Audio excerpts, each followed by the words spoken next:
Hi guys, thank you for joining the live stream today.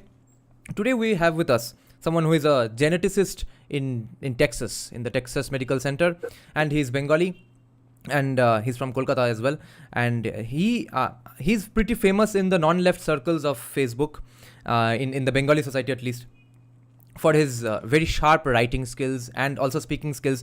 Where I first found him, I found a very viral short clip of his that was doing the rounds a few months back. And today we are going to find out many interesting things about him and from him regarding what's NRI life like, why is he still interested in Indian politics, does he ever plan to come back, etc. So, hello sir. Hello, Dr. Rudra Prasanna Banerjee. Hi Niranjan, thanks for the nice introduction. Hi. So, since you are an NRI now, do you plan to come back at all? Yeah, of course. I always want to go back to India. The particular reason for my case to come in US or in Canada, just to get a PhD, to get the exposure to the cutting edge research. And I always have a plan to go back to India to set up my own lab, and that's the motivation of my life. So it's nothing new. Many students have been doing the same thing. They come to North America or Europe or any other countries for doing their PhDs, postdocs, and then go back to India and set up their own lab. So yeah, I'm following the same path, and it's very interesting that people sometimes misunderstand that. And when I write so many things, when I speak so many things, people always started criticizing who do not like me. That why are you writing so much? Why are you shouting so much to Indian politics while you left India? So precisely, I do not left India. I'm still very much Indian. I'm still carrying Indian passport, and I will always carry Indian passport. And many great scientists, and including APJ Abdul Kalam, who is one of my motivation to do research. So he also came and joined some, I think, Oak Ridge Lab or NASA for a very short period of time to learn something, and then go back to India. And he started for working in Bharat Research Center or DRDO. So yeah, that's the motivation. So I always want to go back to India. There is no question about that. Is life better in USA? In which aspect? Overall, are you having fun from morning till night at least? Are you satisfied with your day? Convenience, life everything. Depends on so many things. It's not just one thing. So research is obviously one big part. But yeah, life is it's a very hard question. If you ask about financial part, of course it is good. But there are many different things apart from the financial part, like the social life, the friend circle. In that aspect, I would say US is not that good. Okay, the social life or social part is not that good. But while I was in Canada, I would say Canada's social life is extraordinary. I see. Though there are some harsh things are about weather, because I lived in a place for five and a half years for my PhD, Edmonton, and I have experienced minus 53 degrees centigrade. And in 2018, it was the coldest day on a human livable place. Okay. So I experienced that brutal cold. We had a lot of fun, and in Canadian, people in general are more welcoming in nature. But in US, there's a slight difference in the mindset. So if you ask me precisely, North American lifestyle, I would say Canada is much better in terms of social life, and US is a little bit hard. Whatever social circle you do have in the US now, is it mainly comprised of Bengalis or Indians of all sorts, or non-Indians as well? I have many US friends also, so who are American. Okay. So I spend time with them because it's a very important thing. So when you live in North America or Europe, wherever, you need to know their social events and all these things, because otherwise you can be integrated with the society. So if you just make friends from Indian circle or Bengali circle in terms of language, it won't be that easy to integrate with the society. Right. So if you want to know the society very well, you need to make friends from that particular society. So I have a lot of friends, and in real life I also have a lot of friends. So I spend time with them. What are the NRI Bengalis up to these days? What do they think of India's progress, Narendra Modi, etc.? Well, like everywhere, in terms of NRIs, if you ask me precisely about NRI Bengalis, that's different. But if you ask me about in general NRIs, NRIs are a little bit in favor of the present Indian government. Okay. Because we have seen a lot of incidents where actually we realize that our foreign ministry are working extraordinarily. I see. So in terms of if someone dies in India and a common ordinary man needs to go immediately and he or she does not have visa because visa might have expired sometime, but you have the valid work permit to work here or to study here. At that point of time, people, I didn't face this kind of experience, but people who have that, they say that the present Indian government actually gives value for every single Indian citizen or every single NRIs. And the Prime Minister Modi came a lot of time. The Howdy Modi happened in Houston, where I am presently staying. So, and NRI has a huge craze about Narendra Modi. So he's a charismatic leadership, the charismatic person. So yeah, the NRIs are a little bit in favor of Modi's, but there are a lot of people who does not like BJP. Who do not like BJP, who still think that there are some other things are involved and other things are more prioritized to them. And to my observation, all those peoples are from Bengal. So if you ask me precisely about NRIs Bengali, yes, we still have a lot of NRI Bengalis who do not like BJP, and they still believe in their own imaginary world that BJP cannot do anything, and BJP is a party that intermingles religion and politics and all these things. But those people are mainly from Bengal, not from other state. Or they're maybe from other state, but the numbers are very low. But from Bengali people who are anti-BJP are very high among the NRI circle as well. What do they talk about in terms of why did they have to leave India or Bengal? Why do they think that happened? So that's an interesting thing. So people come to United States or Canada or any other countries for many different reasons. For my case, it's because of higher education. So in many cases, people come here for their job. So they basically came here for a better lifestyle, right? And there is nothing wrong in that. It is absolutely fine, and it is absolutely good for the country's progress, good for the personal progress. So I'm not against that. But I don't think Indians come here for any other reason. So there are two reasons particularly to me. One for higher education or better education, and one for better lifestyle. Yeah. There's just two options. So, and we are lucky in this case because I know many Bangladeshi Hindus who actually left their country because of the religious torture, because of the religious extremities exist in their country. And this is not applicable to Indian and not for Indian Muslim as well, I must say.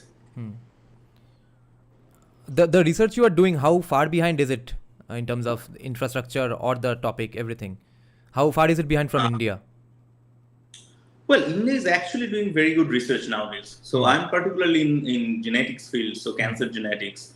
And if you look at India, India's progress is very high. And the number of papers published per year, that's also very high. Right. And the quality of the papers are also improving. And I'm not giving credit to the government for this, because this is a long-stand progress. So people are doing research for the last 10 years, 20 years. And research depends on continuous support and everything. And in this case, more or less all Indian government, past and present, they try their best. And some people are still not happy about funding situations in India. And that's a problem all over the world. So scientists all over the world are not happy with the funding situation. And India is not exception. So apart from that, I think the Indian science are progressing really fast. And many of my friends are now faculty. my seniors in IIT, in different universities, and they really don't have any problem in terms of doing research. And there are some other problems in Indian academia, which is different. Politics is everywhere. Even in US, Canada, politics exist in academia. So that's not new. Unfortunately, in India, in academics, we have a huge number of left liberals.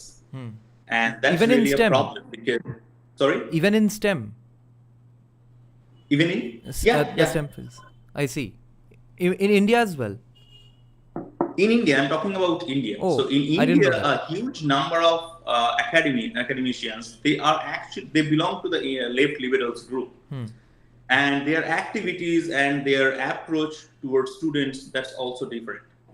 And North America is a little bit different than that, because all people have their own political views. Even in the faculties, in the department where I'm working, they also have a very strong political views. But those views are usually not reflected in recruitment, in terms of sharing money, in terms of sharing instruments. But in India, this is a very bad situation, that the left liberal academicians or professors, they are highly biased in recruitment process. And in some cases, I faced that. So I will not discuss about that thing here. But I faced that. All of my friends who do not have any connections with any political party, they face the similar situation. So Indian academia is highly influenced by left liberals, and most unfortunately, those people are highly biased in terms of recruitment process. I see. So, and they play an influential role in recruitment process as well, which is unfortunate. Was it always the case in STEM fields as well, in terms of the recruiting biases, or was it just stuck only up till the liberal arts departments? No, it's not arts department. That's the fallacy. That's I see. the common fallacy, that people think only arts people are slightly politically biased, but not. It's actually in science as well. I can tell you, and trust me, I can tell you several names, and those professors in working in many different IITs, and they have a very derogatory mindset. So, and it's very unfortunate. I can't say anything more here. Very unfortunate. In terms of the recruitment biases, how long has it been going on, do you think, in West Bengal? It's always the case, because if you start reading the history very, very carefully, actually in 60s, the intelligence of Soviet Union, KGB, they spread a lot of money to infiltrate in the society. And everywhere, every country, like in United States also, they spread a lot of money. And in India. And unfortunately, Indian government at that time, they were trapped in KGB's trap. And the cultural Marxism spread in a huge way. And they used mostly the critical theory tool. And they started exploiting the society, and they started implanting their ideas one by one. And the product of those events, you can see in mid-90s or early 2000s. So since then, the academia started having a high number of left liberals. And people might have a misconception. So when I'm talking about left liberals, I'm not particularly mean the people who are associated with CPIM or left parties. So the Congress, the Indian National Congress, so after 67, 68. So the present Congress, what we are seeing now, Indian National Congress, it's actually Indira Congress. So the Indira Congress is basically a left-minded Congress. So this is not a right-wing Congress. And when I say left-wing, right-wing, that's also very confusing, because in world, there is no left exists. So in US, people say liberal, not left liberal. And in North America, they hate communists. So people often do not say that they are communists. They actually hate them. So when I say left liberals, I actually mean the liberals have a leftist mindset, but they sometimes belong to Indian National Congress as well. So this is the left liberal ecosystem, and that's a famous dialogue in the Kashmir files, right? Yeah. Sarkar to Sarkar. hamara nahi hai, lekin system hamara hai. Yeah. So these actually practically it's applicable to Indian academia, unfortunately. What would it take? Okay, firstly, how bad is the case in the other states in India? Do you think, in terms of recruitments in the STEM fields? Well, as I said, the politics involved in everywhere. But the most unfortunate thing in that, if you look at the numbers of Bengali people in Indian academia, the number might be relatively high. Okay, and there is another state. If you look at Tamil people, that Tamil or South Indian people, their number is also very high. So in Indian academia is highly influenced by two particular group. I mean, I'm not demeaning anybody else. So if you go by department, you can see like out of 10, 2 or 3 faculties are Bengali and 2 or 3 faculties from South. So 6 from 2 particular state, right? It's 60%. So it's a dominant factor. Now, when the recruitment happens, there is a recruitment panel. So in that recruitment panel, someone served as an academic expert, right? And out of the 3, if one said, okay, I don't like this candidate. So you have to have an unanimous decision, like 3 out of 3 likes or 2 out of 3 likes the candidate for the hiring. Now, if one says they're not found suitable, I don't agree with your decision. And in some time it happens. And sometimes the recruitment committee is actually highly biased. And you don't know that because the people sitting in the bench, they are highly influential. They are totally biased. And they actually screen candidates' profile before taking the interview. So the instruction sent to them, so okay, this candidate belongs to a slightly right-winger or Hindutvadi or maybe close to BJP. So do not allow them to enter into the Indian academia. Right. And that's how they control the ecosystem. Right. So it's an unequal fight. So now I can say there are 60-70% people are like that, and it is very hard to identify. You cannot identify them officially. Unofficially, you can identify them, but officially, it's very hard for any government to do these things. Right. So that's how they control the ecosystem, as they have the majority in number.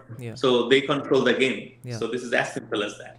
That exactly was my next question, that what does the government do in such a situation? Should we just wait for ethics to be born in the hearts and minds of those people, or can we put some checks and balances, or do we wait for someone else to push their biases when they are in power?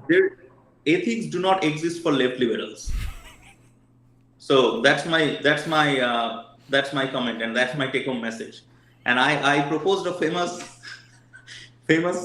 theory, and people started liking that. I used to say, like in 2018 or 17, I wrote in Facebook that after, if you are in 30 or cross your 30 years of age, and still you are saying that you are a communist or you are a left liberals, either you are half literate or you are mad. So in both cases, there is no need to talk with you. Yeah. And after seeing many incidents, I reduced the upper limit of this age from 30 to 25. So now I'm saying if you are 25 years of age and you are still claiming yourself as a communist or left liberals, either you are half literate or you are full mad. So in both cases, there is no need to talk with you. Right. So I still believe in that, because ethics do not exist in liberal people. They create the mess and they try to make their own story out of that.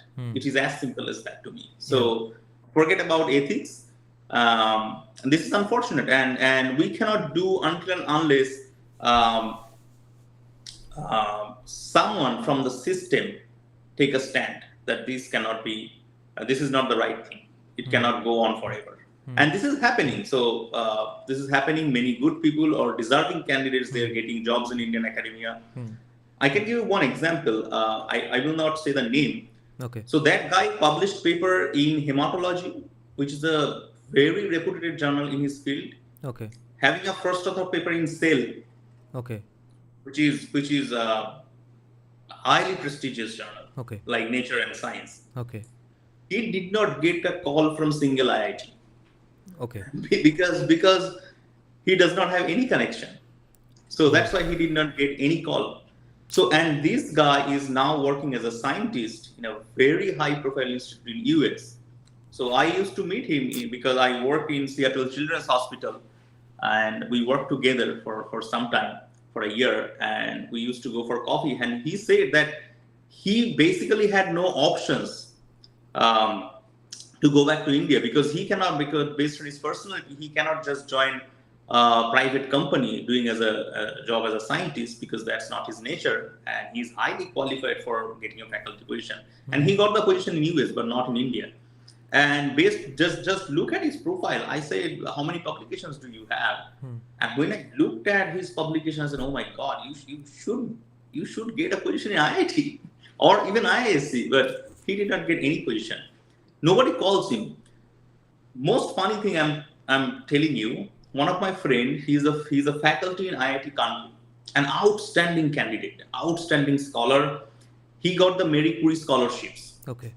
The most prestigious scholarship in our field. He applied to many different institutes in India.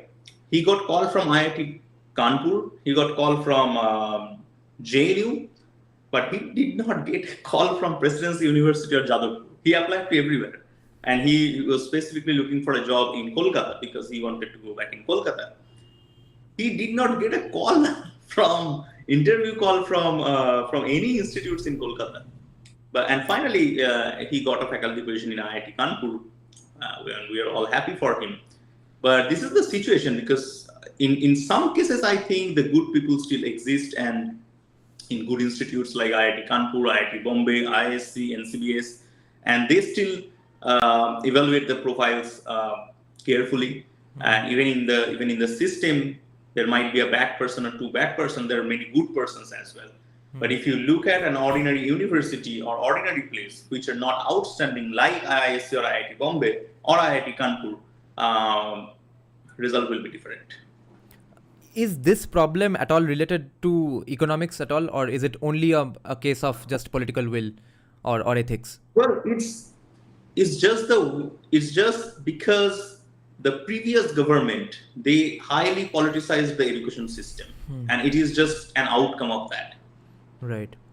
And how do you think CPIM, what were some of the steps that CPIM took to basically screw the education system? Calcutta University used to be a legendary university all across the world. Growing up, we had a cartoon called Johnny Quest, and there even Johnny Quest's father, it was shown in one episode, he came to Calcutta University to give a lecture. So that Calcutta University is pretty much a joke these days. So how did it get here? Well, so if you are particularly asking about West Bengal or Kolkata, Calcutta University or Presidency, there is just one way. So they totally control the recruitment system in past. So it sounds very harsh, but that's reality. This is the ground reality. Now, when I was a student, I have seen many professors who do not have any idea what they were teaching in the class. Okay. And we used to laugh at them. So they control the College Service Commission totally. And this is, I called Anil Ion. So there is a famous guy, Anil Bishwas, and he did all this instrumental job for communist government. So they control the recruitment process of College Service Commission. They control the recruitment process of School Service Commission. And I worked in a school. So if you look back to the school hierarchy structure, so after the headmaster, headmistress, there is a managing committee. So the managing committee, they put the local committee members in the managing committee of the school. Okay. So basically, the managing committee can take any decisions for school's welfare, and some of the decisions I can tell you, they allow SFI to enter into the schools to collect money from the students. One rupees per month. So it's a 12 rupees per year from one single student. And I was calculating like how much money they generated from this event. And it looks like 1,000 crores over 34 years. Okay. They got from just schools. So this was a highly organized system that they set up. So just they say in front that we are doing the welfare of the society, but they're actually taking money from us, and they actually take controls of everything. Now, if you look at the College Service Commission, I can say that almost 80% or 70% recruitment were politically biased. I see. Now, when this on 11 procedure was happening, again, kind of similar to what's happening today as well. Again, we have recruitment scams in the state, but I'm sure that TMC and Anil Biswas weren't doing the scams for the same exact reasons. I guess Anil Biswas knew that we have to capture academia in that sense, and whereas Trinamool probably doesn't understand that. Would you say that? No, I certainly do not agree with this statement because Anil Biswas, Anil Ion or communists, they have a bigger mindset. So they want to capture the society, the whole society. Yeah. And that's why they use the academic places as an instrument to invade into the society. And that's why they recruited teachers who are strongly who have strong inclination to left politics, who are hardcore leftist, and who are genetically leftist, precisely. Right. So you cannot get the job just by holding their flags, because they will check your pedigree, whether your father was a communist leader or something like that, and then only you will get a job. So you have a registration from your family that you belong to a communist family, and then only you can get a job in communist in the communist era. But the Trinamool is totally different, and that's a classic trademark of dictatorship. So the present chief minister does not care about infiltrating academia or taking controls of academia. They just need money, and they sold the job. So the basic difference when people ask me about this scam, I don't believe that CPIM took huge amount of money to give a job. So they recruited their political cadre who can control the academia for next 30-40 years, which is happening right now. But Trinamool Congress is recruiting anybody. If you have money, you can get a job. That's the simple thing. And one funny thing I am telling with you. So my village house is in Beautiful. Okay. So there are many people who are associated with Congress previously, and then when Trinamool Congress was born, they started joining Trinamool Congress. And one of the very old workers, he actually came to me once and said, they asked me for money to give a job to my son. I said, what? But you have been in TMC since 1998 when the party was formed. Right. And he replied, yes. And they asked me for rupees 7 lakhs, but for the others it was 15 lakhs. So it was a discount for Trinamool supporters, but they just sold the job. So and this is very unfortunate. But there is a difference, as I said. The left recruited their political cadres to control or for the next 30-40 years, where Trinamool is just selling the jobs. That's the main difference. When CPIM was doing this particular thing, were they in a legal gray zone or were they using legal loopholes? Because they seem to not get into as much trouble as Trinamool is doing today, right? For recruitments, at least. That's an interesting question. So let me tell you a very classic example. Now, after 2000, 2005, at this time, the regulatory bodies like UGC or Higher Education System, they started framing many rules, right? You have to follow these certain type of rules to give a recruitment. Now, in CPIM time, in every recruitment, almost in academia, there was Viva or personal interview, and the personal interview round. In some time in college service, they give like 40 marks 40 for personal interview or even higher. It actually exists till now in College Service Commission in West Bengal, not in any other state. Oh. So when you have 40 marks in recruitment, you can very much under control, right?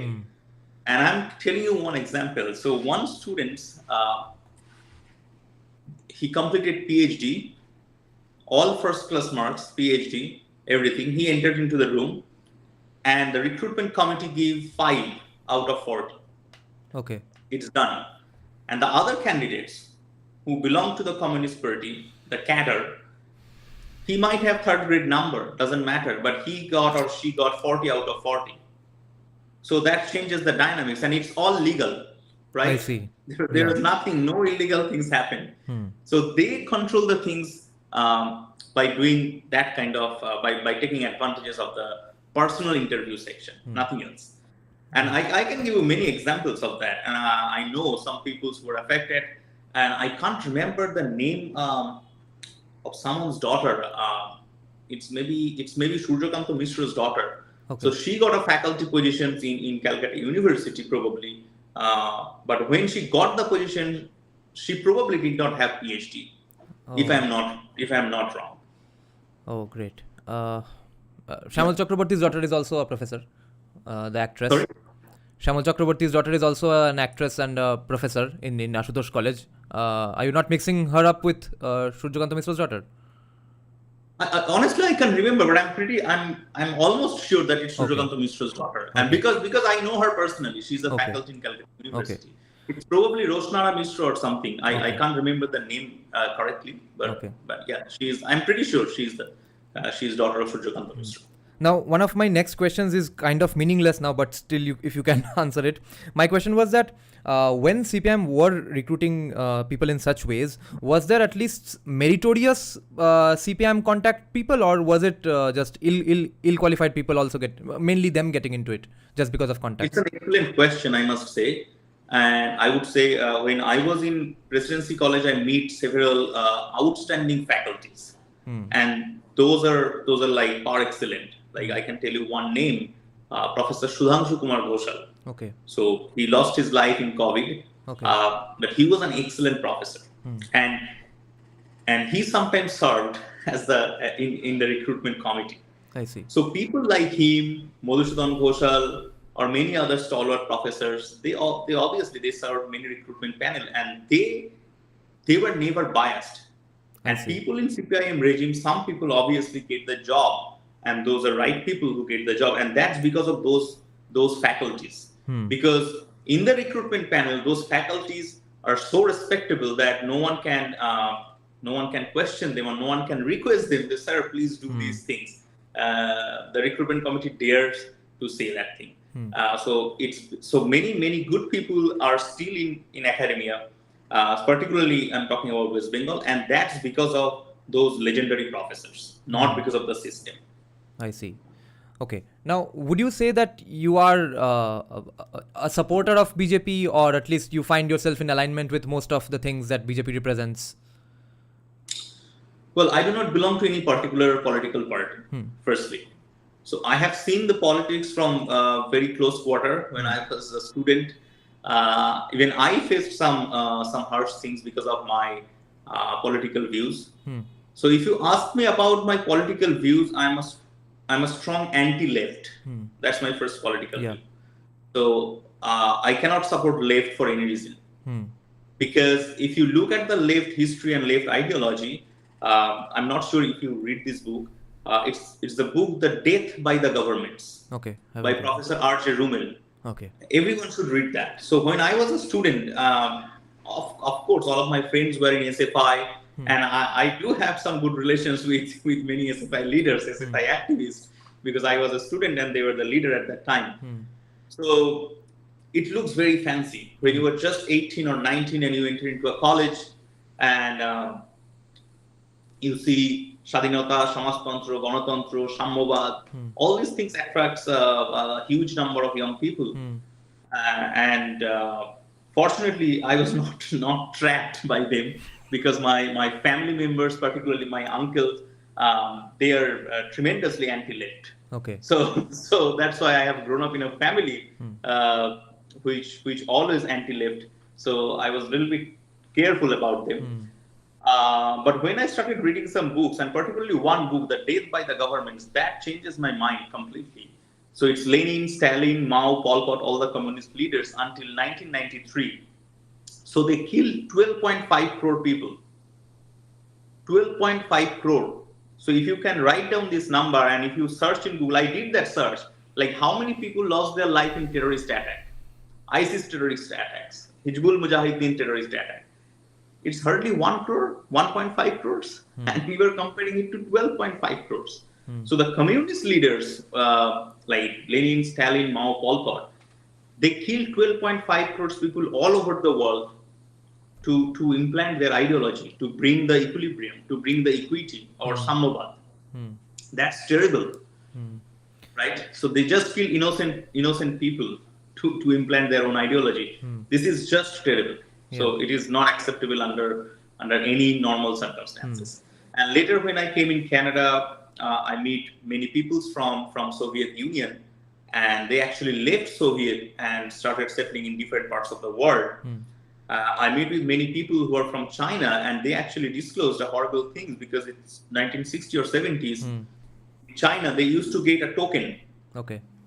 Token for food. Right. So you have money, you have everything, but you cannot buy these. This is the government that give you a token, and you can eat only what governments can give you.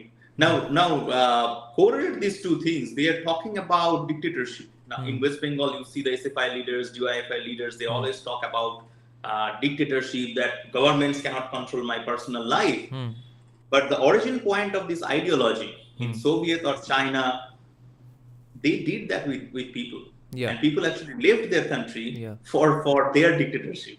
So this is a dual standard, and if you think about economic point of view, that's also a fragile concept. The Marxist economy failed everywhere, and many people have a misconception that China is still following the Marxist economy, but which is actually not. China started following market economy since 90s or mid 90s. The same time when the great Prime Minister Narasimha Rao dismantled the Nehruvian mixed economy and started the open economy concept. So about the same time, China started following the market economy, and left the left-centric economy. So that's why my political views is and always will be anti-left. Now, if you ask me about certain point of life why I support BJP, there are many different things. Because when I came to United States or when I came to Canada, I realized that this political party is doing something extraordinary.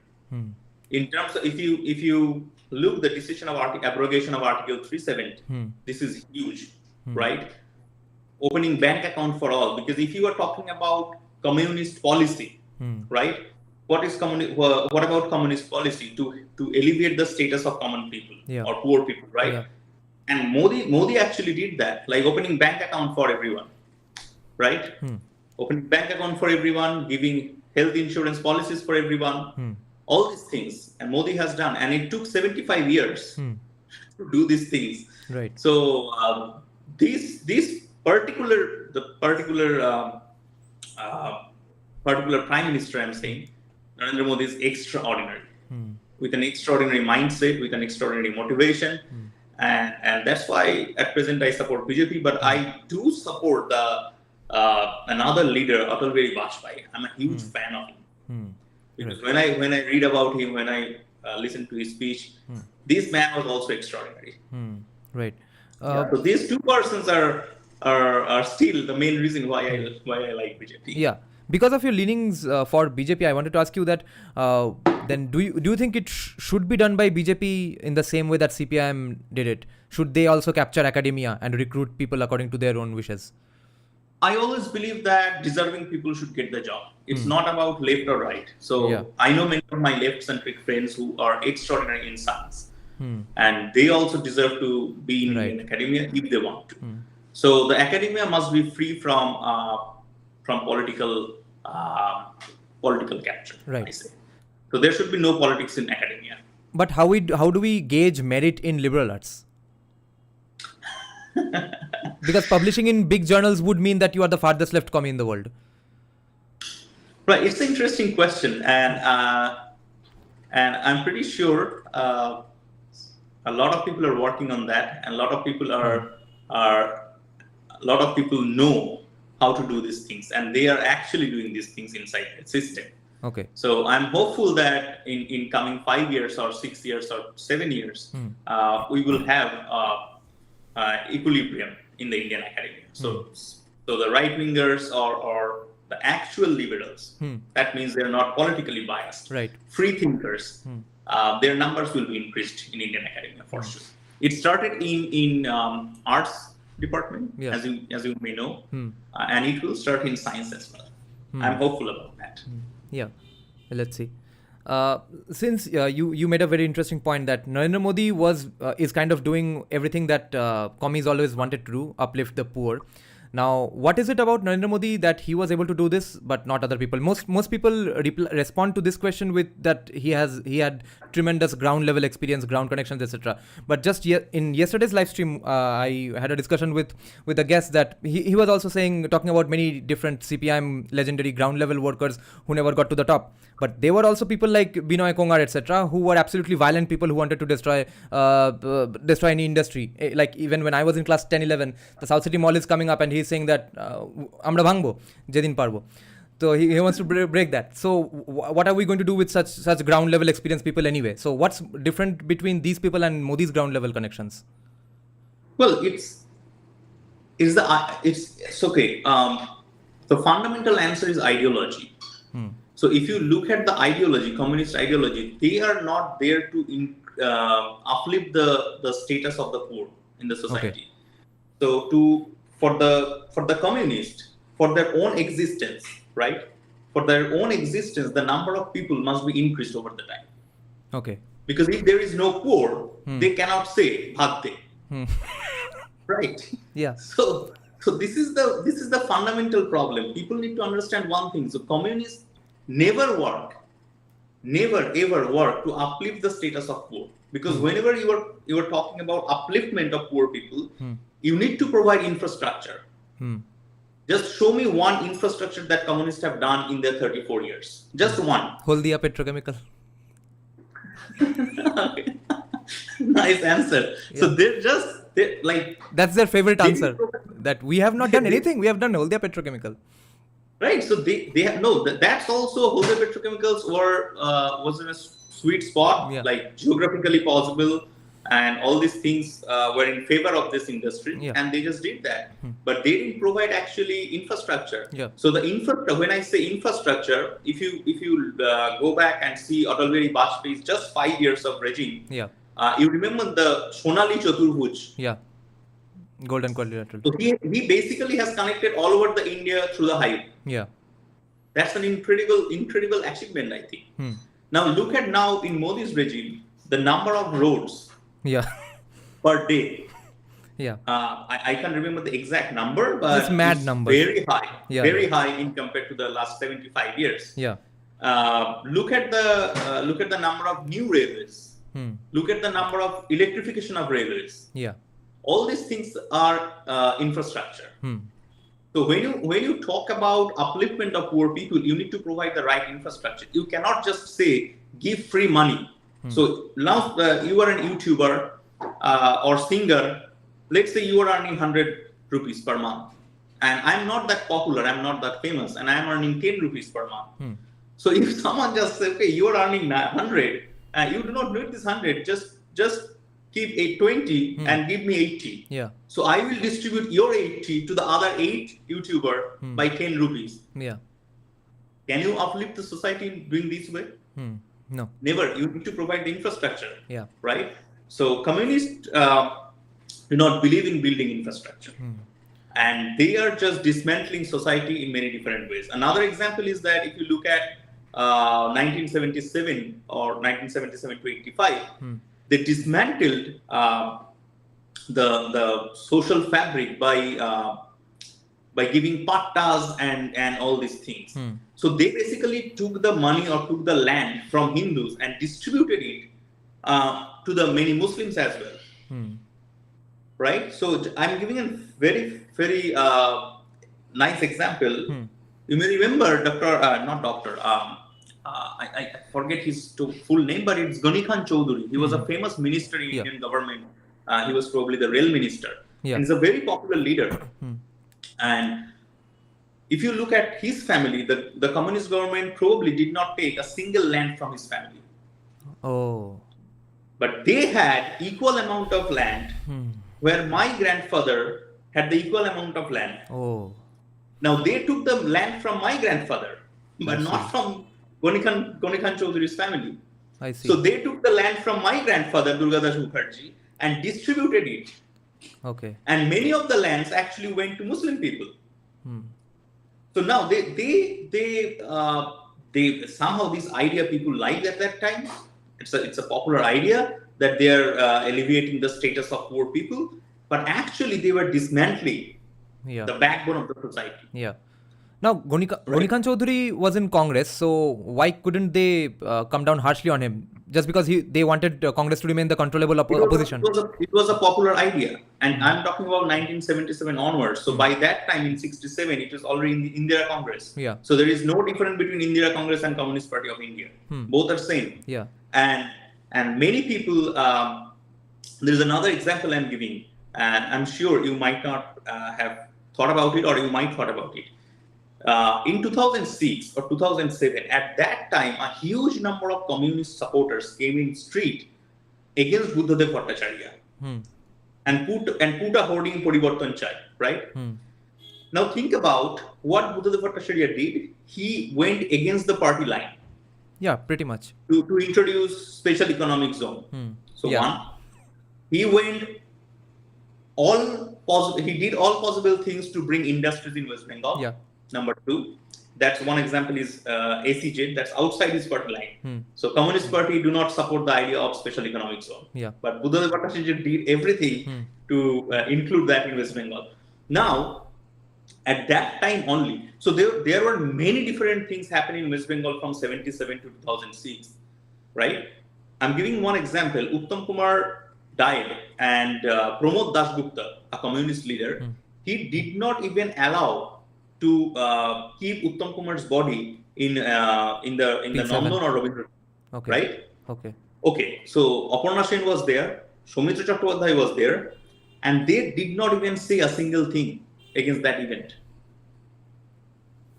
Can you imagine that? And those people came down to street at the time of Nandigram, at the time of Shingur. It's not just because they wanted to change the government, because they realized what Buddhadev Bhattacharya was doing is actually against the communist ideology. He was the only person in last 40 or 45 years in Bengal who tried to do some infrastructure, who tried to create some infrastructure. Yeah. This is against Communist Party line. And when communists realized, okay, we cannot tolerate this man, so just get rid of him, and the entire society jumped against him and create the mess and select another communist leader who was Mamata Banerjee at that time. Yeah. And right now, if you look at the present situation, Mamata Banerjee is nothing but a dictator to me, and who is running the government like a typical communist dictator. Exactly. And that's it. Yeah, it's a run-of-the-mill Soviet Union model. Right. And I wanted to ask you about, okay, let's take one question from a person who is a Buddhadev Bhattacharya supporter, but not a CPIM supporter. He has a question for you. Interviews happen everywhere. Almost all private jobs are 80% based on them, and marks don't prove anything about interpersonal skills. Interviews happen in UPSC also. So this is kind of a counter to your what you were pointing out about recruitment problems. Could you please read the question one more time, a little bit slowly? Yeah. It's a statement he's making. Interviews happen everywhere. Almost all private jobs are 80% based on them, and marks don't prove anything about interpersonal skills. Interviews happen in UPSC also. So he's saying that. Yeah. So if you are talking about, so I particularly cite that example in academia. So in academia, marks matters, because in academia you need excellent people to train the future generation. It's not about developing a software. So people who are working in software company, even my wife is a software engineer. Okay. So, and I asked her once that you read so many things in your BTech degree, but do you actually use all your skills? And the reply was no. She just said that I'm just decoding and coding all the time. Right. So it's a highly high skilled. It's a skill development program, and it's a skill that requires for a job. Like, can you do this job for my company? Yeah. This is the question. But in academia, it does not work like that. In academia, you need excellent people who has the academic background, because this person is going to teach the future generation for next 20 or 30 years. Yeah. And particularly for UPSC, yes, there were, and there still interview happens, but there is a marks distribution system, and you need to follow that system. So in UPSC, you cannot give 40 marks for interview and give 30 marks for other systems. So in UPSC, you need to crack all the exams and everything, and then you appear in the interview. So that's the difference. Now, what do you think of the argument that real communism has not been tried yet, as of yet? What is real communism? Some great, better communism that's waiting to happen. It has not happened yet. No, communism is a fragile concept. Hmm. So there is no communism. This is a fake and fabricated concept because the Karl Marx proposed this theory a long back, and Marxism failed everywhere. Is there a problem? In terms of economic point of view, you forget Yeah. about social point of view. Yeah. The economic point of view, Marxist economy failed everywhere, right? And not even in China. Yeah. Right. So how do you expect that this theory is going to do something in next generation? No way. Is there a fundamental problem with the goal of equality itself? Well, I believe in equity, not equality. So Okay. if you provide the equal amount of infrastructure to everyone, Okay. then that's the only way to bring equality. Because if Okay. you just believe that, okay, so I'm hard worker, right, and I earn money. Now you cannot ask me to donate my money for the welfare of someone else. Yeah. It's my personal choice. I can buy 10 liters of milk and put it into my favorite Shiv temple. You have no control on that. This is my money, and I will decide whether I will buy a BMW or I will buy a bicycle. This is my choice. Yeah. You cannot interfere with my business or my money, right? What you can do as a government, you can provide infrastructure and give the equal opportunity to all the students. That's it. Now, equity is these days defined in academia as the equality of outcomes. So, no matter what your job, no matter what your qualification, your salary has to be same, or you have your ethnic group or racial group has to be represented in equal terms as in proportion with the rest of the population. What do you think of that? Why can't that work? Sorry, I didn't get your question. Could you Equality please of repeat? outcomes. No matter how qualified you are, you get the job or you get that position in the university, and just because your ancestors were oppressed. Oh, are you meaning the reservation system Yeah. by any chance? Yeah, Okay. both in employment and in academia.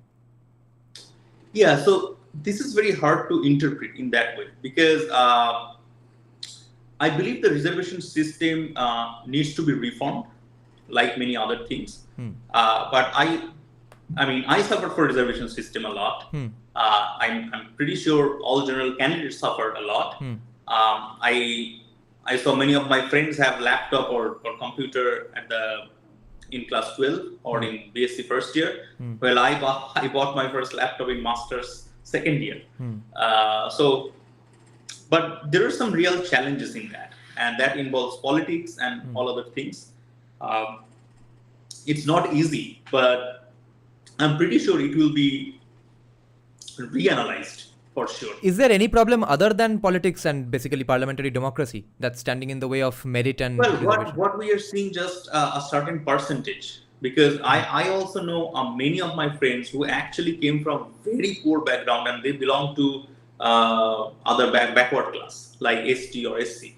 So if you go to village in Bankura or Birbhum or Purulia, you might get a better sense of that because those people are really suffered a lot for their caste, and we cannot ignore that in a society. It should not exist in ideal situation, but we have to believe in reality, right? So the caste system exists, unfortunately, and a lot of people suffer a lot. So that's why I'm not completely against the reservation system. And there is another interesting thing, and I'm actually I give credit to Nehru for these things, Pandit Nehru. So he did only one good thing for Hindu people. That's the reservation system. Because if he did not allow the reservation system, then our Hindu population might have converted significantly to other religion. Okay. But for many different things. If you visit Puri sometime, just visit a village Pentakota. Okay. Just go to the village Pentakota and see what happens there. It's 3 kilometers from Puri temple. You won't believe yourself. So all the communities were converted to Christian because the missionaries people gave them food, gave them schools, gave them hospitals, and they captured the entire community. So this is the Christian community. And particularly for their vote, I believe Sambit Patra lost the election in last time.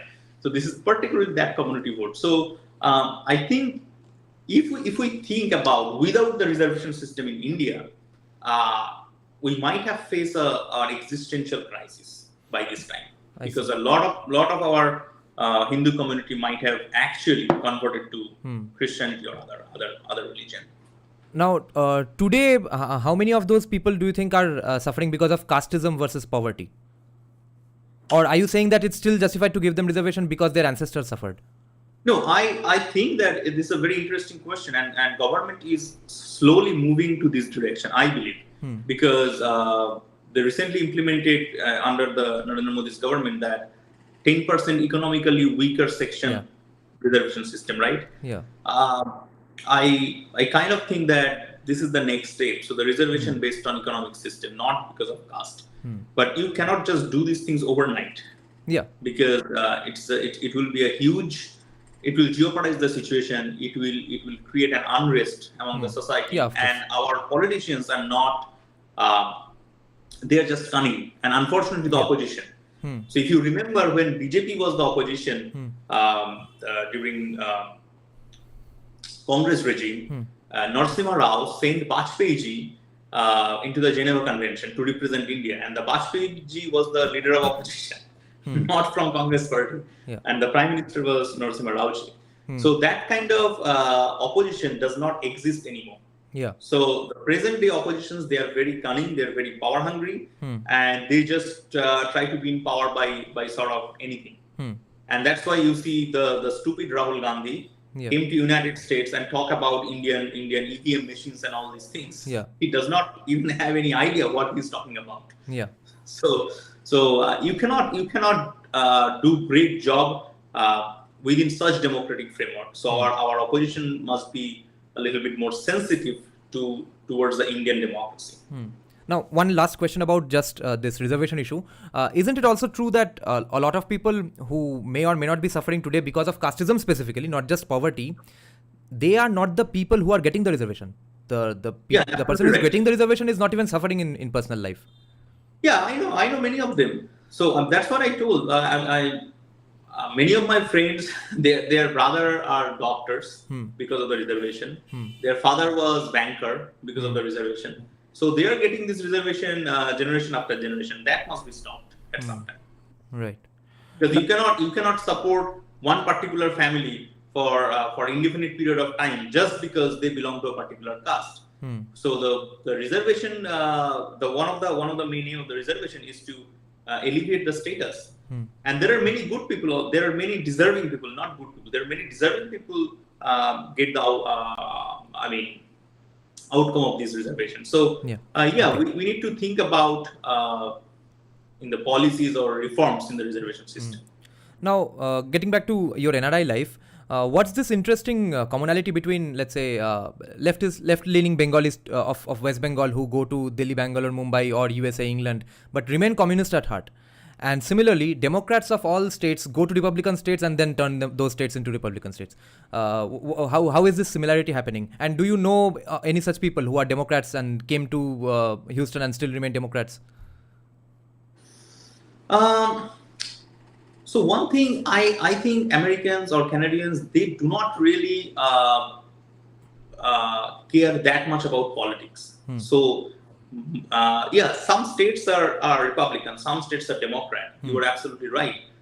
And in Canada, that's true, because I was in a state, Alberta, when Justin Trudeau owned all over the Canada. The Alberta, he did not able to win a single seat. Okay. So it's all to Jason Kenney. But here people mostly, so there are many classes of people. The most educated voters, like the scientists, engineers, or highly qualified professionals, they do not even vote sometimes. Right. So they just don't care. Yeah. But sometimes they do care, and they actually come down to the street and join in rally and openly request people to vote for a particular party. This is not same like India. I know some of my friends who previously voted for Trump and they regretted and they started voting for Biden. So these interchanges happen, but that happens only in the educated class. Okay. Because some educated people and some scientists, they actually voted for Trump and they disclosed that I totally regret for my decision and I will never vote for Trump again. So this happened. I know some of professors they disclosed that, but in general, I think about the Bengali communists who have grown up in Kolkata or surroundings areas, and they came to United States for the betterment. Not and just they still United propose- States, in সাম্রাজ্যবাদী মার্কিন যুক্তরাষ্ট্র. Right, Markin Samrajyoder Kalo Hat Bhenge Dao Guriye Dao. That Yeah. was a famous slogan. Yeah. And by chanting these slogans, they landed in US for their Yeah. for their life. So I sometimes made fun with them and asked them this question, and they didn't have any answer. Okay. And they are still. That's why I say. I mean, I cannot find any better equation to describe them. So that's why at present my simple view is, if you are 25 and still you are supporting Communist Party of India, you are either half literate or full mad. In both cases, there is no need to talk with you. That's my simple take-home message for them. Now, why does a man of science have a Lord Shiva poster behind him? What's going on here? I believe in God. I believe I'm a Hindu, and I believe in Hindu gods and all these things. And I'm a follower of Lord Shiva, so there should not be any problem with that. What about proof of him? Okay, that's the classic question. Yeah. So as a scientist, you cannot accept or you cannot deny the existence of something until and unless you prove it scientifically. So there is no scientific experiments has done yet that prove the God does not exist, firstly. The second, there are many different ways to explain these things, and one example I'm citing.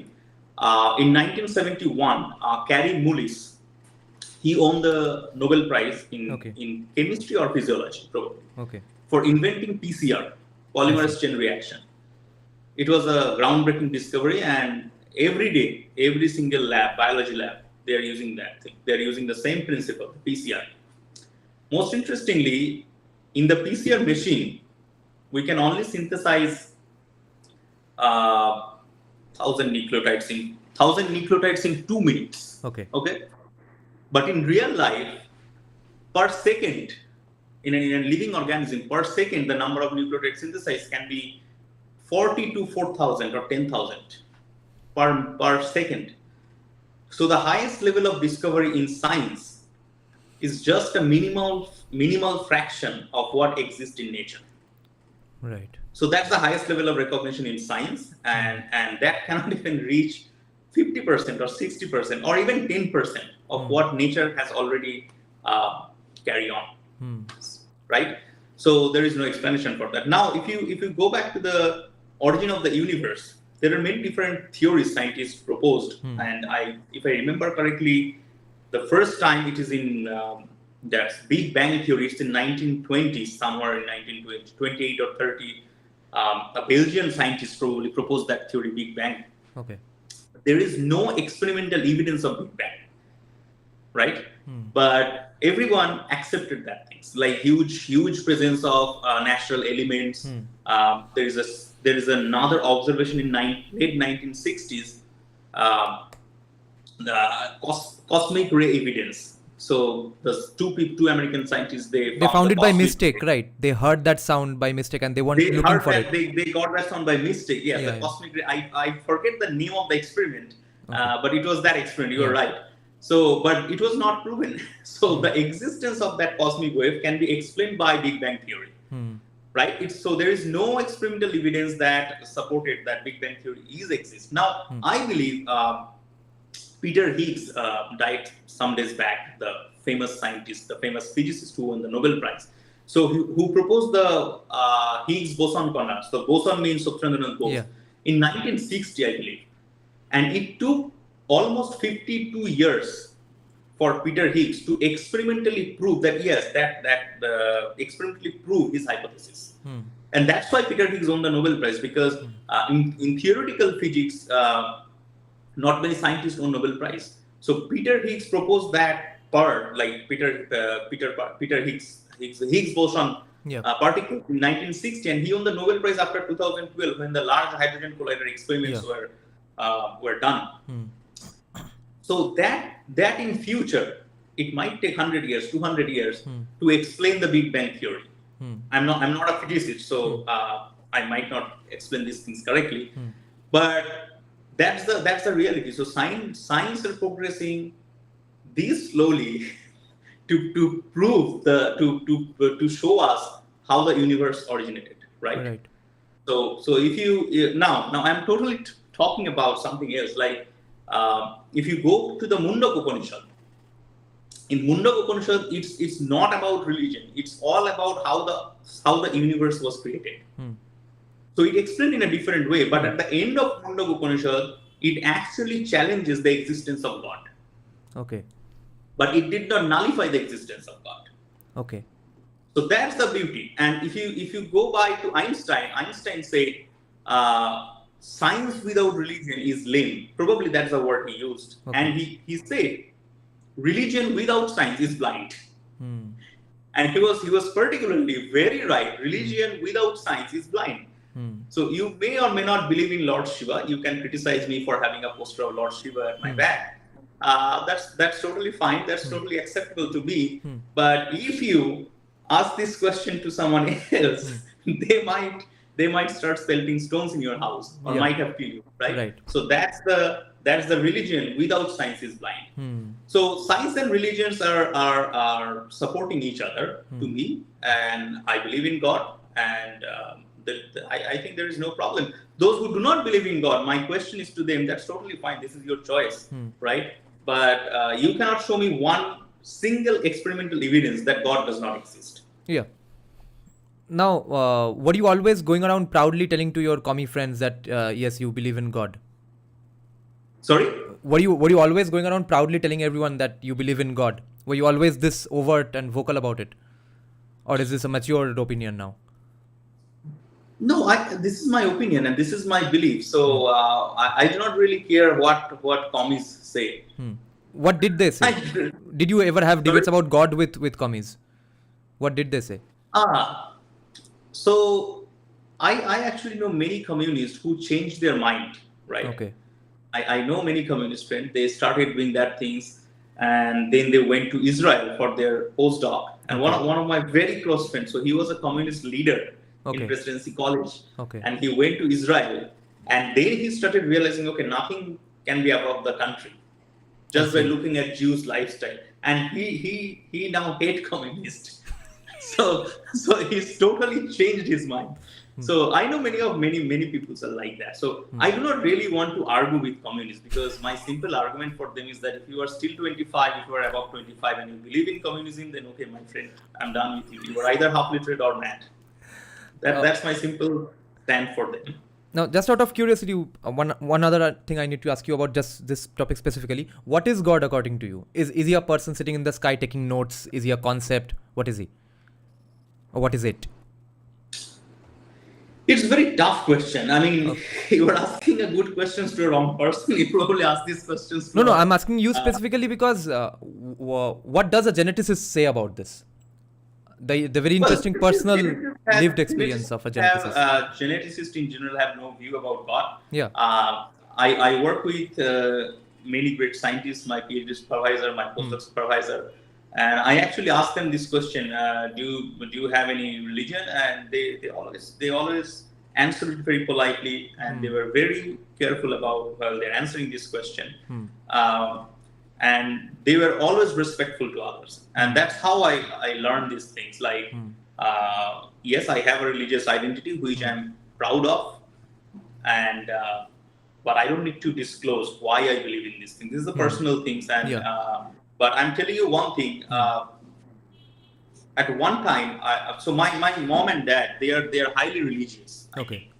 And they travel to Dada Jyotirlinga in India. Okay. Chardham, Narayan's Chardham in India.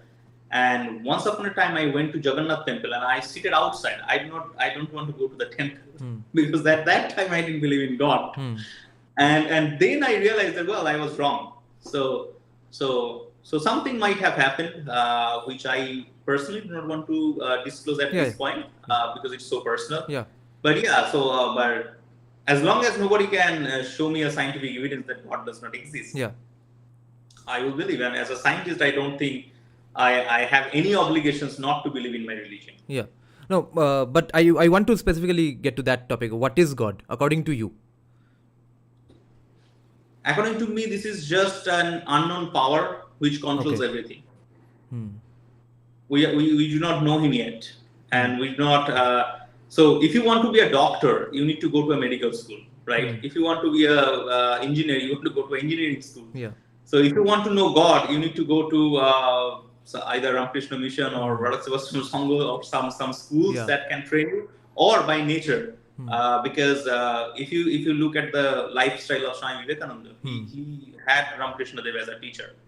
So you need the teacher, right? Otherwise you cannot no one can teach you. Right. I mean, Ramakrishna Dev was God gifted, of course. Yeah. I think he taught himself by just self realization, or he has some unknown power. But Swami Vivekananda was his disciple, right? And we need the right teacher. We are not that God gifted, so we need a right teacher to see God. Yeah. That's it. That's my take home message. How much do you think morality can come without religion or the belief in God? Do you think morality is entirely, or let's say ethics, morality of an entire society, is it completely dependent on religion or God? I think it's mostly dependent on your religious belief, because if you are so I cannot find any other religion where they allow that much of freedom like Hinduism allows. So if you criticize Hindu people, you criticize Hindu gods, and people hardly care about it, right? And they can listen to any sort of criticism, and that's the uniqueness, and that's the good part of Hinduism. But if you do it with the other, especially with the Abrahamic religions, you cannot do that things. Yeah. So and I think that certainly can contribute to your morality, your moral point of view. That's I agree on that part. Now, would you agree with the statement that Ramakrishna Mission has fairly penetrated Bengali society all across the West Bengal state, like let's say 80%, 90% of the minds of the people? So, sorry, what's your question? Ramakrishna Mission, the influence of Ramakrishna Mission or the teachings of Swami Vivekananda Ramakrishna, how much do you think popular it is in the state? Well, people respect Ramakrishna Mission a lot. No doubt about that. Right? Because except communist. Yeah. So except communist, everyone respect Ramakrishna Mission, I believe, and they're doing great job in spreading education, particularly. So what I found in Ramakrishna Mission is very interesting, that education is the manifestation of the perfection. So that's the word by Swami Vivekananda that was rightly picked up by Ramakrishna Mission, and they tried to spread the education throughout the state. But unfortunately, many of Ramakrishna Mission students became communist. So I'm still trying to find out that answer. And I think one of the reasons is that, I was in Ramakrishna Mission for a very short period of time also. So one of the things that Ramakrishna Mission taught us about, that's they were very open-minded in the classroom, and they never tried to impose any sort of religious belief into your mind. Okay. And that is different from other religious schools. In other religious schools, they try to make you believe that earth is flat. Yeah. They try to make this belief in yourself. So now that's the hard part. Like Ramakrishna Mission, I think, belong to another level of spirituality. And I respect that. And I think most of the Bengalis have huge respect for Ramakrishna Mission. Yeah, that is what I was thinking. So I'm trying to draw the connection between the morality of Bengali people or West Bengal state in general, and let's say Hinduism or specifically Ramakrishna Mission. Shouldn't there be a connection between the morality taught by Ramakrishna Mission, Hinduism, versus the insane, violent nature of Bengali people these days? Ramakrishna Mission in school, they do not teach about Hinduism. That's the fundamental difference with other religious schools. They never teach you about religion. They teach you about science, they teach you about arts, language, all these things that you need to stand on your own feet. They never teach you their religious beliefs. And I know many Ramakrishna Mission Maharajas, and I was in close circle with many Maharajas, and I have huge respect, and I had huge arguments with them on the religious perspective. Okay. And that's how I learned different things. They never gonna teach you anything about Hinduism until and unless you reach to that stage. So one time I asked a question, a very specific question to Swami Tattvasrananda Maharaj. Okay. And he answered me this question. So, okay, come back to me after 5 years and I will see if you still, would you still believe in that things. And actually by 3 years, I changed my mind and I went to him and said, yeah, Maharaj, you were right. I was wrong. So that's how they teach yourselves. So they teach yourselves by their own way. And that's an incredible way, I believe. So there is no way to say that Ramakrishna Mission teaches religious things. Not at all. Then what is the source of this weird morality of a general critical mass of Bengali people who are just politically violent and are ready to kill anyone if they are in the opposition? Well, I think that's I told earlier, like the communist ideology that destroyed or dismantles the society in general for the 34 years, and they started making this believe in yourself that whatever you have is actually wrong. Now, what is your YouTube channel's name? College Street, Kolkata. College Street, Kolkata. So, what is the unique identity of College Street, according to you? Leftist academics. And Sorry? Leftist academics reading a lot of books, buying old books in the streets. Lot of books, like the bookshops. That's the unique thing, right? So, do you ever think in this way, like whenever the heavy rain comes, those booksellers need to keep their books very quickly. Sometimes they lost many books. Yeah. What do you think about that? That should we start shifting them to a mall, giving them the right place to sell their books? Do you think that would be a good idea from moral point of view? I think yes. You think yes? Okay. So now you are a very smart guy, and I think I'm a very smart guy too. And I convince you in just 5 seconds, right? By placing that idea. Now think about these things. Now next time I visit Kolkata and I call you and say, let's play music and for these booksellers. I said, okay, fantastic idea, Rudra. I will come and join with you. And we gather 100 people, and then we invite 1,000 more. This is a good cause, right?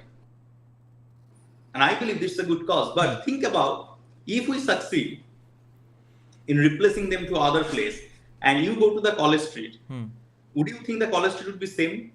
No, College Street wouldn't be the same. It will be just another street. So basically, for the welfare, we force to lose the identity. That's how communism works. So College Street is unique because of the bookshops. If there is no bookshops, there is no unique identity of College Street. So College Street and Bhairav Ganguly Street would be same. Right. Or APC Rai would be same. Yeah. So that's how the typically communist system works.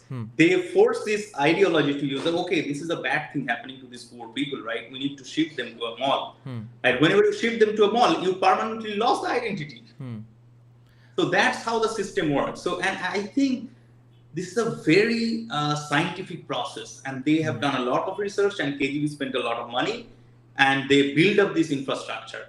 And unfortunately, we were trapped, and that's why we have been suffering.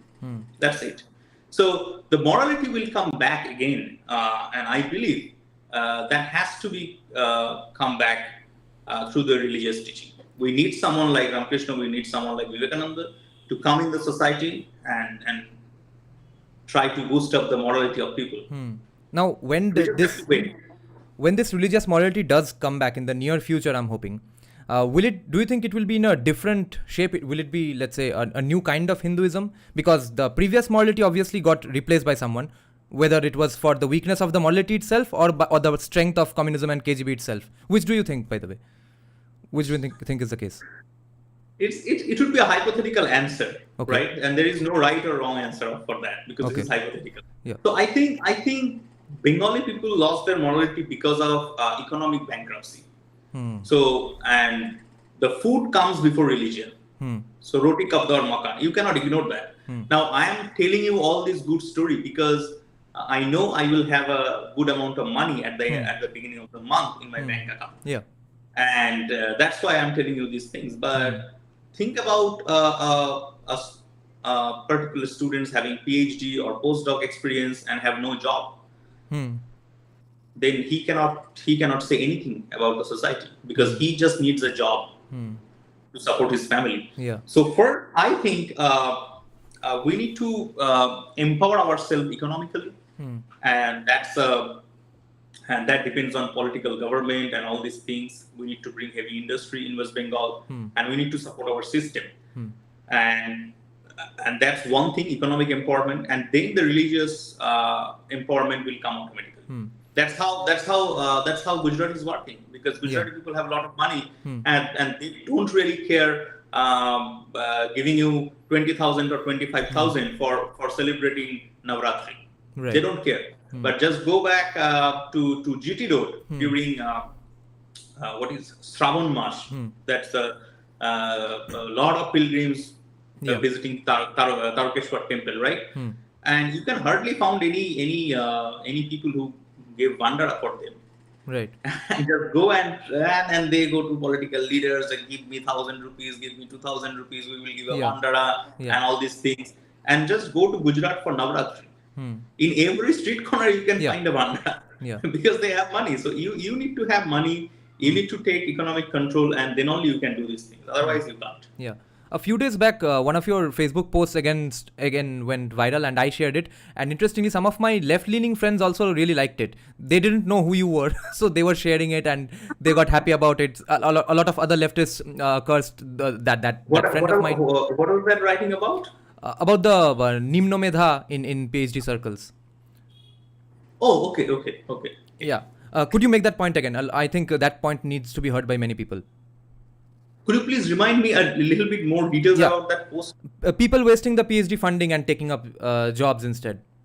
Oh yeah. So I always believe in that because and it was told to me by a professor. His name is Ashim. I think Ashim Kumar Mukherjee. Okay. He's the head of the Department of Genetics in BHU. I see.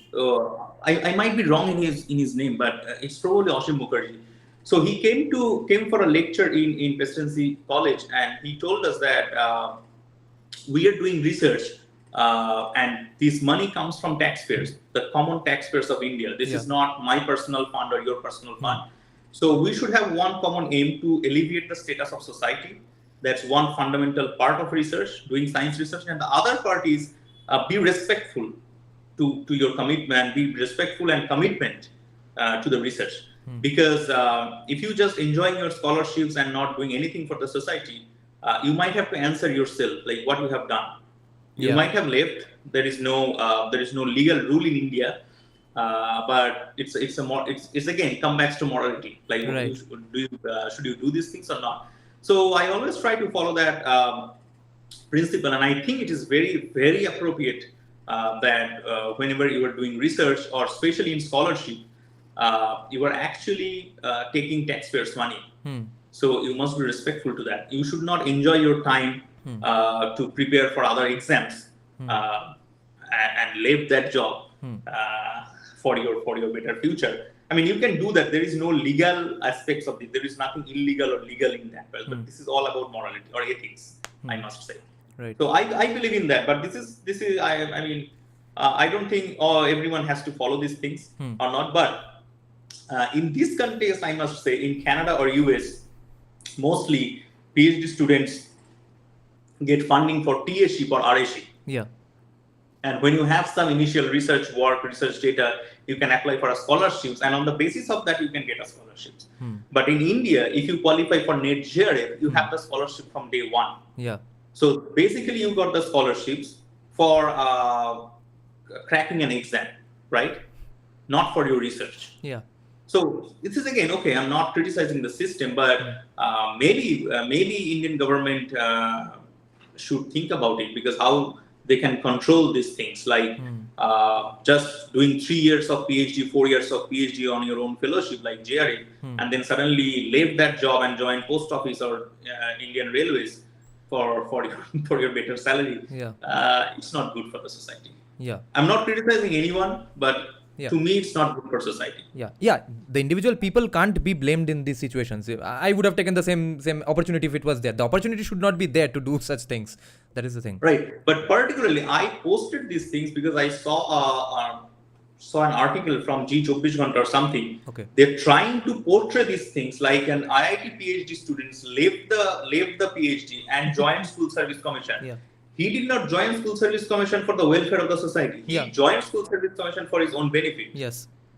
So right now, whatever the mess is, right, whatever the scam is, whatever the mess is, you cannot glorify these things, right? Yeah. This was a personal decision. Like in case of students in Ukraine or Russia, the medical students, they didn't get any position in India. That's why they used their personal money, the family money, and they went to Russia or Ukraine. Yeah. And now they're for the war situation, you came back to India and you were asking Indian governments.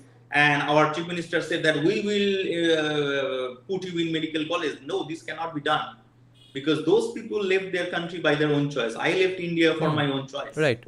And if I have to go back to India right now for a war-like situation, I cannot blame Indian government for that, or I cannot try to create an empathy or sympathy just by saying, oh, I had a job in US, I had to leave because of this. I cannot do that. Just stop glorifying these things. That's my simple message. Yeah. And do you have any more time to go on? Yeah, we can connect some I have more time. 2 or 3 more questions in mind, and people are asking other stuff as well. Okay, this will be the last question from my side. One of the more fascinating things in your Facebook profile was when I was talking it basically to someday talk to you. One thing struck me was that your Facebook DP, where you were celebrating your I guess PhD convocation ceremony. So the caption was that now finally I can call myself a Brahmin. So how much do you stand behind that statement? Because these days there's a pretty fierce debate going on inside the non-left circles as well, that what does caste mean? Are you a Brahmin by birth, even in name and even in working as well, just because of your good birth? Or is it just has to be on some educational inclination, academic inclination? So well, if you go back to the actual casteism, like the Brahman, Kshatriya, Vaishya, Shudra, this kind of division, and I think one of the biggest mistake was to rely on some English translator, some English academician who translated a quotation from our ancient text, which was in Sanskrit, and they created the mess. And unfortunately, that's incorporated in the society. So I don't think, I didn't find, maybe people can show me many different examples, but I had a conversation with a faculty in University of Alberta who now moved to IISc, and he is a professor now. So we had a nice conversation, and we both mutually agreed on a certain point that we didn't able to find any examples where casteism was by birth as per Hinduism. It was not. It was by your work. And when you go by work, so Brahmins are the educated people who can give advice to the king. So the king belongs to the Kshatriya, who are the more powerful figure and who are the powerful musculature or body, who can go and lead people to protect their territory, right? Like Bahubali. Yeah. So basically. So that is okay. And then the Vaishya and Shudra and those peoples are there. So I don't think someone can claim Brahmin by birth as per Hinduism. So that's why I just said, okay, I have the highest academic degree right now, PhD. That's doing science. So I'm proud of that. And that's why, okay, I can call Brahmin myself now. That's about the post. So it's not nothing else. I have a dream that one day this will happen in terms of policy in the government, in the interest of basically keeping Hinduism alive in the daily lives, even in the system as well, not just in the realm of a faith or religion, which is that instead of PhDs and doctors, people should be called gurus, upadhyayas, bhattas, etc. And instead of the PhD hat, you get the Janeu itself, maybe in a different color. But the Janeu has to be a mark of high qualifications in academia as well. Right. So we had this system, and why do we have to follow the Western culture? I don't find a reasonable reason to believe in this. Now you see people are celebrating Christmas. I'm not against Christmas. I do celebrate with my Canadian or American friends. I don't mind doing that.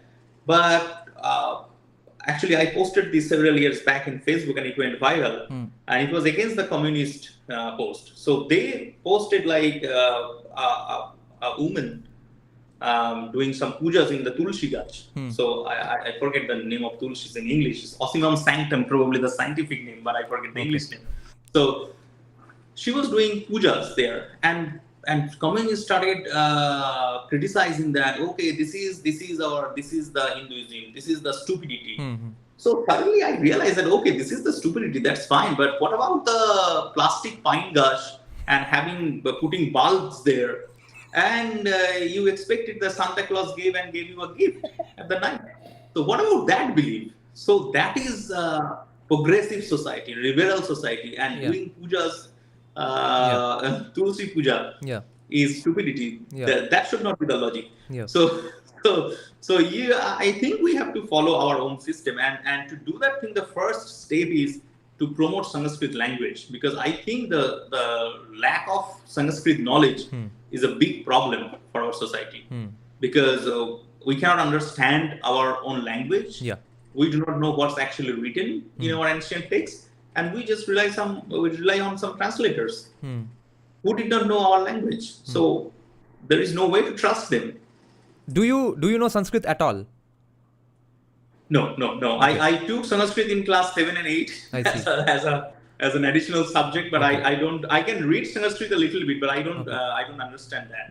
I don't fetch the meaning of Sanskrit words. I don't have that knowledge. Do you think it's possible that ambiguities relating to Sanskrit texts will completely go away even if Sanskrit becomes mainstream? Because so many highly qualified Sanskrit scholars are always debating between themselves as well.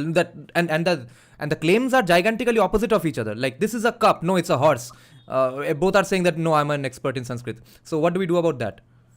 So that kind of conversation can go on anytime. So there are many different things in science, like in genetics. We believe in something, and the reviewers don't believe in that, and we always argue on that topic. But there must be a mutual respect for both of them, and it should be leave on people, or you have to convince in one way, right? And then I think it can reach a. Is standardization possible? I think it's possible because it's language, and it should be same. It's possible. And like another example, some years back, like very recently in Kolkata, you can see a poster like in Durga Puja Ashtami Mantra, Putrang Dehi, and they changed it to Santanang Dehi. Yeah. I was wondering, firstly it struck my mind, okay, that's really, it's all about gender equality.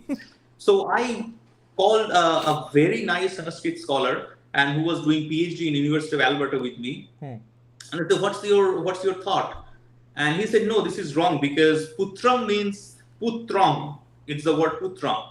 So that means both boys and both gender. It's not a gender specific. It's both gender. Yeah. And I said, okay, so this is wrong. Santanang is wrong. Well, yeah, it's definitely wrong. So that's the way communists are trying to get attraction. Yeah. So and one way is to promote Sanskrit language.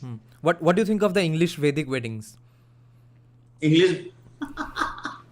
Well, I'm tempted to say one thing, but that should not be in YouTube for permanent time. So no, I'll be a commie at the moment and ask you, what is the problem if we do it in English? Because it's all about meanings. Well, so how these things are going on? I don't attend any Vedic wedding, so I don't really know. But I have seen some videos where people are playing Rabindra Sangeet and getting married together. Yeah, and the chants are in English, translated from. My simple advice is that there is a standard process of doing different things. Even in science, if I need to do a PCR, I need to follow certain protocols. If I do not follow any protocols, you can come up with some protocols, but that has to be meaningful. So I don't get any meaning of Rabindra Sangeet by playing Shidurdan, Rabindra Sangeet. Yeah. Again, after 25, I told you, right? So after 25, you still believe in communism. Okay. Now we are getting some questions about current Bengal politics. What do you think of Shubhendu Adhikari? Well, he defeated the running chief minister in 2021. Yeah. That defines his leadership quality. Now, I know he came from the same political party, and it's not new. And in India, there are many examples that stalwarts politicians joined from one party to another party. So this is not new. Even when the BJP was formed, I'm not talking about Janasangh, the BJP that was the first. I think it's 1984 or around that time. And many stalwart Congress people joined to BJP at that time. It's not 1984; it's much earlier, I think. So many stalwart Congress people joined with Atal Vajpayee and joined the BJP. So I don't think there is any. I don't think I have any problem in accepting the leadership of Subhendu Adhikari. He's a great leader, and he's actually trying to be vocal. Stated so many things about the corruption, about the present government. Yeah, that's my view on Subhendu Adhikari. Would you prefer him over Abhijit Ganguly? If yes, why? Why not an educated man? No, of course Abhijit. Okay. Of course Abhijit Ganguly. At any point of time. Yeah. Who do you think should and be the CM face? You can ask me this question about many different options, and my preference will always be on Abhijit Ganguly. Yeah. Who do you think should be the certain point? Who do you think should be the CM face? In West Bengal? Yeah. For between these two people. Which two people? Subhendu and Abhijit Ganguly. Well, Subhendu Adhikari versus Abhijit Ganguly, who would be the chief minister face? Well, I think it's a tough question, but my vote would be for Abhijit Ganguly. Right. And okay, now the questions are about what's going to happen in Srirampur. Who's going to win? Which is, I guess, your locality. I guess. Sorry. I think TMC. Okay. And how many seats do you think Trinamool is getting this time? So this vote is a lot of things are involved. We are too early to say anything because it's just 6 Lok Sabha until now, and I think many people are saying 6 out of 6 for BJP, but I have a slight doubt. So I think maybe 4 for BJP, 2 for Trinamool. Okay. And do you think Trinamool is coming to power in 2026 as well? Or is it going to be dependent on this election? It's entirely depends on how BJP will manage things, because BJP is the main opposition, and I think one of the mistake of BJP is that they are not saying anything about their plan, like their developmental plan, what they are going to do for West Bengal. This part is missing, totally missing. Just by attacking Pishi Bhaipo will not work to me. And this miserably failed in 2021, and BJP must learn something from their mistakes, and that was a mistake. So you need to show people that you will do something, because Mamata Banerjee said that she will bring industry in 6 months, but it's now 13 years. There is no industry. So people are not going to believe in this, and corruption occurred in West Bengal before. Corruption happened always, like Sharada. After the Sharada scam, Trinamool won, right? So I don't think these scams will going to reflect on the electoral policies. I don't think so. Now, what do you think of then? Wait, I need to ask you this. I plan to ask this in the beginning. Why are you still interested in Bengal's politics? Do you feel it's sort of a duty or just as a hobby? Well, it's both. It's both, because I have grown up in the state, but whenever I go back now, I can't even talk to people, because there is a high level of disrespect behavior exists in the society. People are not willing to accept any different views, and this should not. This is not a good sign for a progressive society. So we should not be that politically biased. We should have a mutual respect for each other. Like I have many communist friends too. I brutally thrash them when we sit for coffee or some other things. When we smoke together, and they also sometimes criticize me for my views. And after that, that's all fine. Life goes on. We should have the spirit, and we should not take these things personally. Right. And what's this issue that comes up from time to time from some BJP supporters about let's say they are claiming that there are some qualified people in BJP who are not getting the candidature, but only ex-Trinamool people are getting the candidature. Do you think there should be some line that BJP must draw at some point in terms of not taking ex-Trinamool people anymore? Or should they do it anyway just to win and then maybe try to do better things?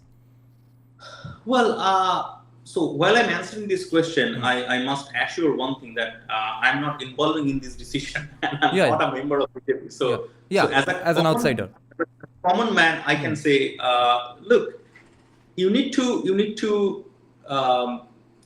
the election, and to win the election, unfortunately, in West Bengal, you need to rely on the organization. Now, if you do not have your organization, you need to build it up, right? And to build it up, if you need to take people from other political parties, there is nothing wrong in that. But as it is West Bengal, at certain point, there must be a regulation or regulatory system. And I think and I believe BJP has done this brilliantly, because 2021, it was horrible. Even as a BJP supporter, I said that BJP should not win, just because the way they're taking leaders from Trinamool Congress, the corrupted leaders, it's unimaginable. And exactly the same thing happened, and the people gave their verdict. But in 2024, if you look, they did not give tickets to many people. But there were many people who tried to get ticket from Trinamool Congress. But actually, it didn't happen that much. There are only 2 examples for that, and I think 2 out of 42 at some point you have to accept that. And if you look at the Barakpur constituency, I personally do not like the person Arjun Singh, but if you look at the Barakpur constituency, I do not think anyone can contest in that seat and can win that seat except Arjun Singh. So BJP had no choice, and it is unfortunately we just need to accept at some point this type of thing. But that's what it is. As a continuation of this question itself, do you think it's possible for any political party to come to power in West Bengal without pure gundas? Yes, absolutely possible. In 2011, Mamata Banerjee came in power without any gundas.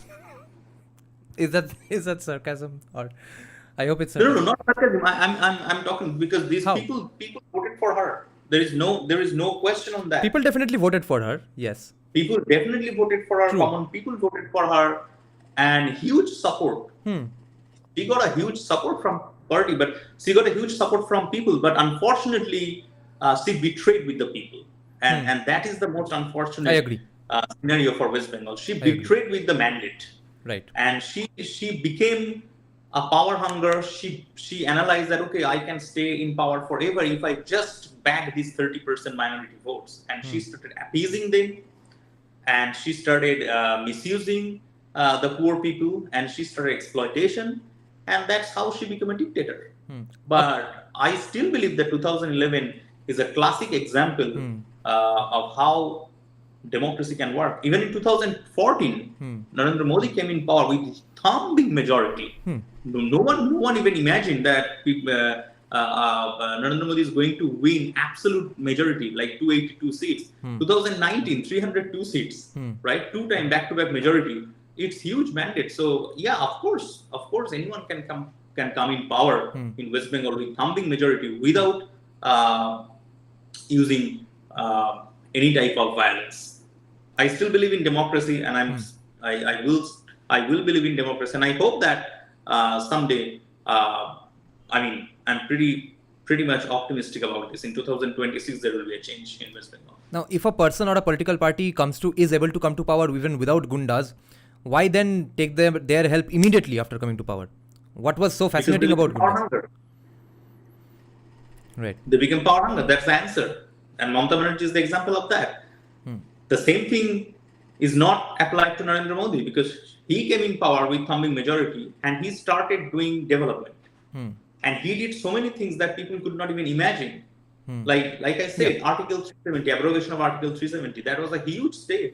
And no one could even imagine that. And I still believe, we watched the film Article 370 just 2 days back. Okay. And I recall my memories that when Amit Shah told those things to the parliament, I immediately called my friend Rajarshi Mukherjee, who was in Canada at that time. I said, did you listen to that?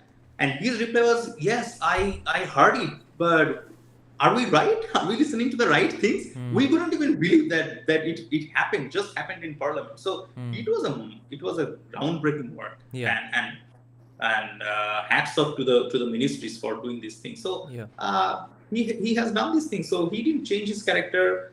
He didn't change anything. He did not try to control mass media or anything, because you can see many YouTubers just putting garbage in online against Modi. Right, and they're earning money out of it. You can see a high level of like academicians are involved in propagating the narrative against Modi, and he accepted all these things and moves on, and that's how the democracy should work. Now, what about Mamata Banerjee, who was not at least a trained communist? She thinks in the same economic principles as communists, but is also sympathetic towards Ramakrishna Mission way more than CPIM. And is, let's say, a devout Hindu at least. She was called a devout Durga Bhakt by Subramaniam Swami himself. So what about her religious morality? Where is that disappearing the moment she is coming to power? Well, I can say so many things because I have done a lot of studies on her. But trust me, if I say those things, I might be in jail. So I don't want to put myself in trouble. Okay. But I promise you that if I become a politician any day, I will try to say those things, because at least I will have some sort of protection to express my views. Now, someone is saying that, which is a common recurring view in our conversations with our audiences, is that will Avijit Ganguly becoming the CM be the same mistake as Buddhadev Bhattacharya, that the man with the ideals who does not know how to win votes, he becomes the CM and everything goes to hell again? So all these things are hypothetical, and there is no right or wrong answers. People can predict anything, right? And I don't think, but Avijit Ganguly is much more wise than anybody else. Seems so. Right? And I also in this context, I must say, Sukanta Majumdar, he's also a very nice person. He's a professor. He's doing fantastic job. So he's a nice choice. Dr. Shopan Dasgupta is a highly qualified person and one of my favorite. So he could be the choice. Anyone could be the choice. Actually, that's not the point. Or even Dilip Ghosh, because I know him personally and I talk to him on many different occasions, and he has a wide range of experience. Again, not like Modi, but maybe better than anyone in West Bengal politics. So there are a lot of options, and Shubhendu Adhikari. Why not Shubhendu Adhikari? He's doing a great job, and he's the voice of oppressed people in West Bengal right now. So there are many choices now. How BJP will manage these things, that's the big question. And whom BJP will pick up, that's the main question. Now the final question for you is that when do you think we will have a situation where our universities will be attracting scientists from all over the world, or how to go about doing that? Our universities will be attracting scientists from all around the world.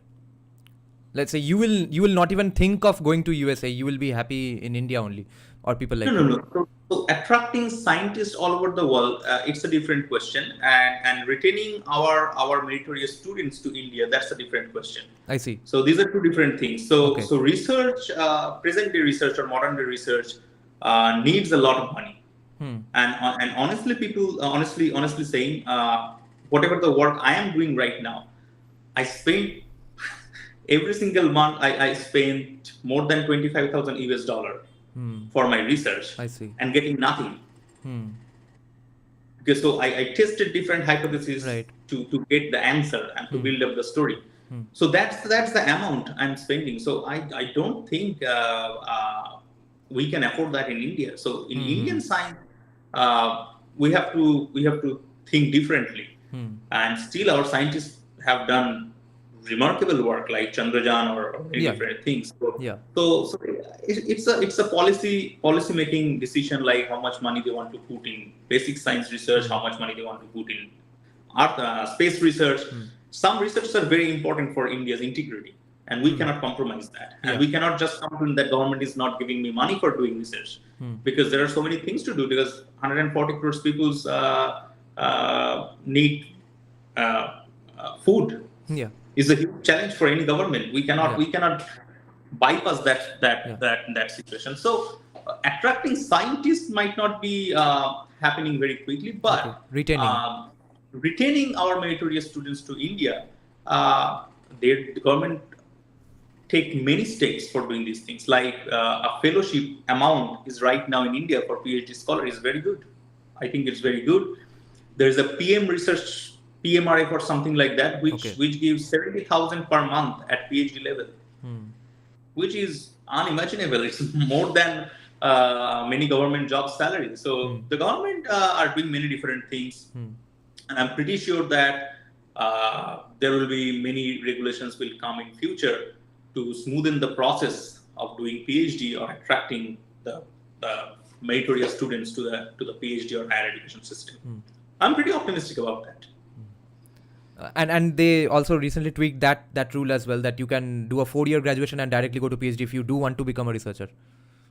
Well, you can make another program on that things, but I certainly disagree with many UGC's norms.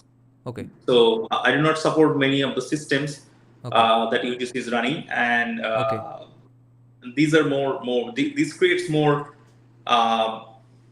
This jeopardizes the whole situation of Indian academics to me. And I'm very strong. I'm very strong about my opinion that UGC is creating a big mess in Indian higher academics. I see. Okay, that will be a fun thing to discuss in the next podcast as well. Then I think we should do an entire podcast on just for that purpose. Academic situation. Many different times we can discuss about UGC's norms and regulation. Great. There are many loopholes, so they need to be fixed. Okay, that will be a very interesting conversation to have. Yep. Thank you, Rudra. Thank you for giving so much time. Okay, no problem, and take care. Thank you. Okay, good night. Thank you. Rudra. Bye. Bye.